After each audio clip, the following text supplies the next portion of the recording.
Is brown sugar a scam? Yes. No, maybe? I've been wondering about this because on one hand, I've heard over and over again that brown sugar is basically white sugar with molasses. And on the other hand, whenever I talk about buying brown sugar, there are people on social media yelling at me, hell yeah, I make my own damn brown sugar. Okay, so instead of arguing about it, I'm gonna test it. I'm making the exact same cookie two ways. One with commercially made brown sugar and one where I skip the brown sugar completely and just use white sugar and molasses. And then I'm gonna see if I can actually tell the difference. Now, here's my hypothesis. I don't think they're gonna taste very different. They're essentially made from the same ingredients. So I would be surprised if I could reliably tell them apart based on flavor alone. Now, where I do think I might see a difference is the actual cookie. Spread, thickness, texture, maybe even how brown it gets, okay? This is based on everything I've read about sugar and all the baking experience I have. Now, my guess is that white sugar and molasses, the cookie will spread a bit more, it will be a little crispier, and it might end up being a little thinner. But I could be completely wrong, and that's why we're doing this. Also, I just really wanna know if store-bought brown sugar is just a convenience or maybe just having white sugar and a jar of molasses is the way to go. Now, technically, there is a third option for this experiment. I could take white sugar and molasses, put them in a KitchenAid, mix them together, and make homemade brown sugar. And I've done that before, and personally, I don't think it's worth it. By the time you get the sugar and the molasses, get out the mixer, mix everything, clean it all up, and store it, you might as well just buy brown sugar, which leads me to my question again. Do we need brown sugar at all? I'm using my standard cookie recipe for both batches. The control gets my normal 213 grams of light brown sugar plus 100 grams of white sugar. For the second batch, I'm following King Arthur Baking's recommended brown sugar substitute. They say that for every cup of light brown sugar, use 198 grams of white sugar plus 14 grams of molasses. And interestingly enough, they specifically say you do not need to mix them together first. Just add them both directly into the recipe, which I did. Everything else is the same, and I want you to know I went to lengths to ensure the same amount of eggs was in each batch, measuring out 1 egg and 1 yolk, and sometimes egg weights vary, so I went the extra little bit to make sure that it was the same. And I did the same with the vanilla, which I usually measure with my heart. But this is all science. Like and subscribe, my nerdy friends. Oh, and you should know that I'm leaving out the chocolate chips. They do provide some structure and body and definitely sweetness, but I think chocolate would make this test harder, or at least it would distract me. I want to taste the actual cookie, and I want to clearly see the differences of spread, color, and texture without a bunch of chocolate getting in the way. I'm going to shape these into equal sizes, about 69 grams each. And let me tell you why this might matter with the whole sugar thing. White sugar doesn't just make cookies sweet, it really encourages spread and helps create those crisp edges and structure as the cookie cools. Now, brown sugar, on the other hand, brings the molasses. Now, molasses is hygroscopic, meaning it attracts and holds on to moisture. That's one reason cookies made with more brown sugar tend to stay softer and chewier. It also brings acidity, color, and that deep caramel and molasses flavors we all associate with a chocolate chip cookie. Here's some general advice when making cookies, that you can't just substitute white sugar for brown sugar, okay? But what you can do, or what you should do, is play around with the ratios of the two when making your own chocolate chip cookies based on what each sugar can provide. Back to brown sugar. Specifically, if all those properties are coming from the molasses, does it matter if the molasses is already attached to the sugar? And that's what I want to find out. All right, the first batch is out of the fridge. I opted to do a small batch because I find when you do a larger batch, cooking a lot of cookies at a time, the bakes can vary. So I'm doing a second batch, just enough cookies, that's 4 cookies, to do a triangle test to see if I can determine any difference in taste. But right now, I'm noticing a bit of difference right off the bat. So this is going to be exciting and very interesting. The cookies have completely cooled down and we're about to do our triangle test, but right away I can see a difference. On the left-hand side here is the letter A. This is the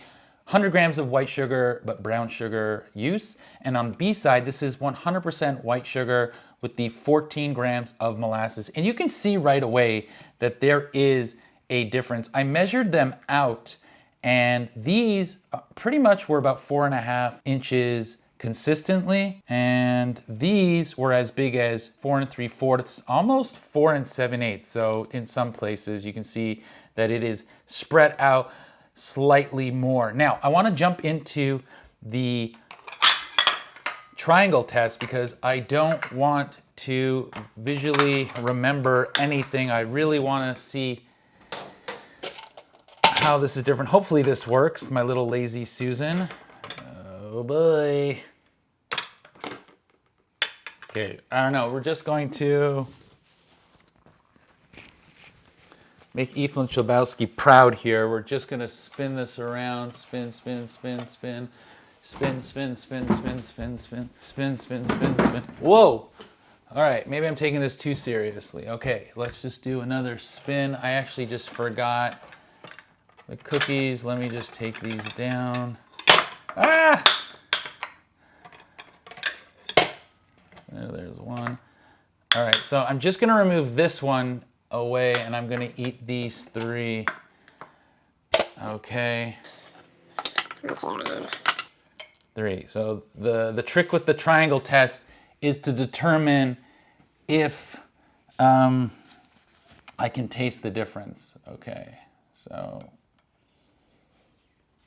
Ah! All right, ready? This is. Chewy. I'm gonna try the edges, they're crispy. It's big though, but I'm getting,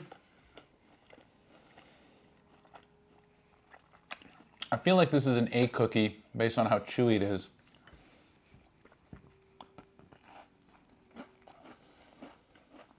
Okay, this one's a little crispier. I'm gonna go in the middle. Still chewy in the middle, but the edges are crispier. I think this one's B. Oh, it's a lot of cookie. Okay, hold on.